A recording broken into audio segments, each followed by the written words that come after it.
নিব হাতে, ধীরে কেটে ফেলো আটির ভেতর থেকে বীজটা বের করো। টিস্যু পেপার পেতে কন্টেনার ভরো, বীজটা রেখে দাও। টিস্যু দিয়ে ঢেকে দাও, জল দাও অল্প পরিমাণে। ঢাকনা ভালো করে বন্ধ রাখো, বাইরের হাওয়া যেন না ঢোকে।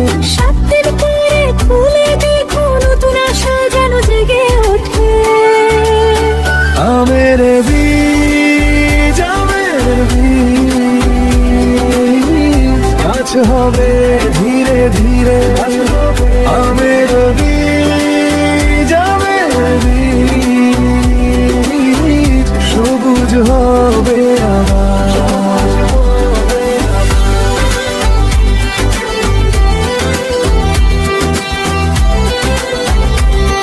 আবার বন্ধ করো, ধৈর্য ধরে রাখো, 21 দিন গেলে পাতা বেরোবে।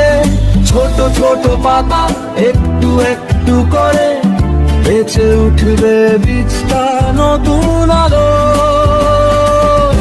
আম গাছ হবে, আম গাছ হবে, ধীরে ধীরে সবুজ হবে।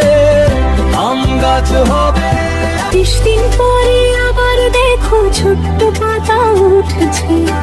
আর ঢাকনা খোলা রাখো, জীবনটা এগুচ্ছে। 50 দিনের মাথায় মাটিতে পুঁতে দাও, ধীরে ধীরে সবুজ হবে। আম গাছ হবে, আম গাছ হবে, আমাদের ঘরে ফুল দেবে। কয়েক বছর পর ডালে ডালে হাসি, তোমারই হাতে ফুটবে মিষ্টি আমের স্বাদ। আম গাছ হবে, আম গাছ হবে, আমাদের ঘরে